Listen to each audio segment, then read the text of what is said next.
Hey everyone, this is Priyanka and welcome back to my channel Priyanka study academy. और आज हम लोग के ये जो क्लास होने वाली है बीपीएससी टीआरडी 4 जो टीचर रिक्रूटमेंट एग्ज़ाम है उसी के लिए होने वाली है। ये इम्पॉर्टेंट क्वेश्चन जो कि मोस्ट इम्पॉर्टेंट 15 क्वेश्चन है उसी से संबंधित ये हमारा आज का क्लास होने वाला है। और हिस्ट्री से रिलेटेड जितने भी महत्वपूर्ण क्वेश्चन हैं उन्हें हमने इस क्लास में इंक्लूड किया है। सो आप लोग इसे देखें और याद कर ले। So let's now start the class. Question number 1, महाजनपद काल में लिच्छवी किस राज्य का अंग था? महाजनपद काल में लिच्छवी किस राज्य का अंग था? बिहार का। जैसा कि आप लोग जानते हैं कि बिहार का एक गौरवशाली इतिहास रहा है और जितने भी महत्वपूर्ण जनपद हैं वो बिहार में उदय हुए हैं, जैसे कि लिच्छवी और बज्जी संघ, ये सब जो थे ये सभी महाजनपद काल के बहुत ही महत्वपूर्ण राज्य थे। और किस महाजनपद काल में लिच्छवी किस राज्य का अंग था? तो बताना होगा कि बिहार का। फिर क्वेश्चन नंबर 2 हम लोग देखते हैं कि फ्रंटियर गांधी किससे कहा जाता है? फ्रंटियर गांधी किसे कहा जाता है? खान अब्दुल गफ्फार खान। और ये जितने भी क्वेश्चन है वो हिस्ट्री के मिक्स क्वेश्चन है।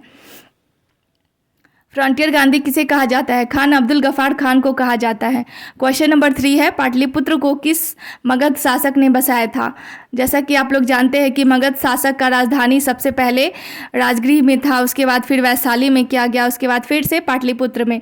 और पाटलिपुत्र में जो इसे जो बसाया है वो किसने बसाया है? उदयन नाम का एक राजा था, उसने ही बसाया है।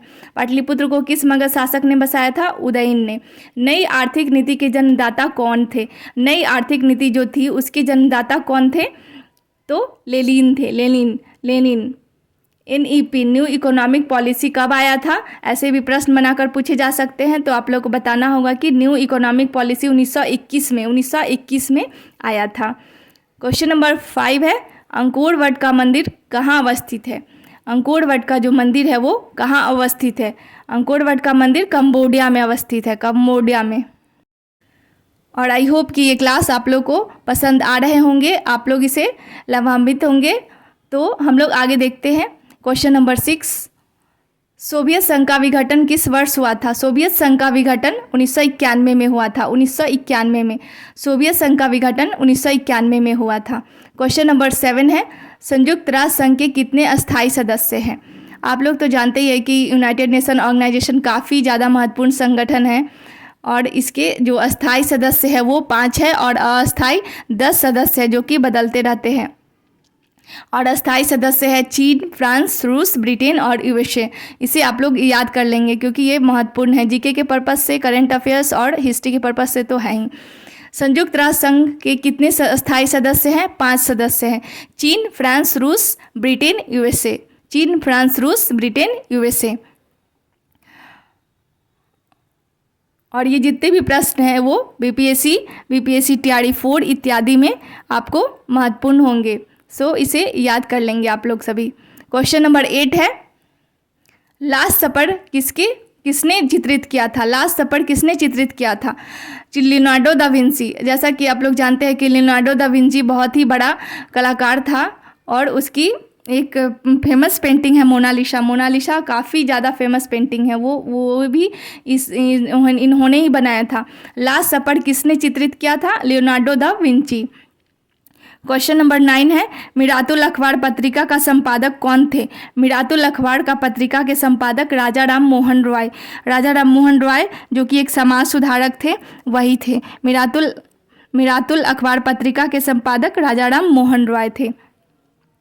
और ये हमारा क्वेश्चन नंबर 10 है, CTBT comprehensive nuclear test ban treaty कब अस्तित्व में आया था? CTBT comprehensive nuclear test ban treaty कब अस्तित्व में आया था? तो आप लोग को बताना होगा कि यह 1996 में अस्तित्व में आया था।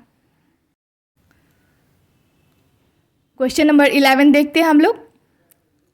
आधुनिक भारत के इतिहास में सहायक संधि की शुरुआत किसने की थी? आधुनिक भारत के इतिहास में सहायक संधि की शुरुआत लॉर्ड वेलेस्ली ने की थी। लॉर्ड वेलेस्ली ने की थी सहायक संधि, लॉर्ड वेलेस्ली। और doctrine of lapse Lord Dalhousie ने किया था। ये भी आप लोग को याद कर लेना चाहिए। क्वेश्चन नंबर 12 है, सिकंदर महान के गुरु कौन थे? सिकंदर महान के गुरु अरस्तु थे। अरस्तु, सिकंदर महान के गुरु अरस्तु थे। और यहाँ एक क्रोनोलॉजी दिया गया है, इसे आप लोग याद कर लेंगे। जैसे इसे हमेशा प्रश्न बनाकर पूछे जाते हैं कि सिकंदर के गुरु कौन थे, तो अरस्तु। अरस्तु के गुरु कौन थे, तो प्लेटो। और प्लेटो के गुरु थे सुकरात। और सुकरात जो थे प्लेटो के शिष्य थे। सुकरात जो है प्लेटो के शिष्य थे। और इधर शिष्य का संबंध दिया गया है, शिष्य का संबंध दिया गया है। सिकंदर के गुरु अरस्तु, अरस्तु के गुरु प्लेटो और प्लेटो के गुरु सुकरात। इसे एक भी अगर क्रोनोलॉजी याद हो जाएगा तो सभी का याद हो जाएगा। सिकंदर गुरु अरस्तु, अरस्तु के गुरु प्लेटो और प्लेटो के गुरु सुकरात। क्वेश्चन नंबर 13 है, पुष्यभूति वंश के शासक हर्षवर्धन को किसने हराया था? पुष्यभूति वंश के शासक हर्षवर्धन को पुलकेशिन द्वितीय ने हराया था। और हमारा ये क्वेश्चन नंबर 14 है, भारत में डच ईस्ट इंडिया कंपनी की स्थापना कब हुई थी? भारत में डच ईस्ट इंडिया कंपनी की स्थापना 1602 ईस्वी में हुई थी। और ये हमारा आज का इस टॉपिक का लास्ट क्वेश्चन है, जो कि हिस्ट्री से संबंधित थे। जितने भी प्रश्न वो आप लोग के लिए यूज़फुल सिद्ध होंगे, और इसे आप लोग देखें, रिवाइज करें और याद कर ले। आई होप ये क्लास आप लोग को ज़रूर से ज़रूर पसंद आ रहे होंगे।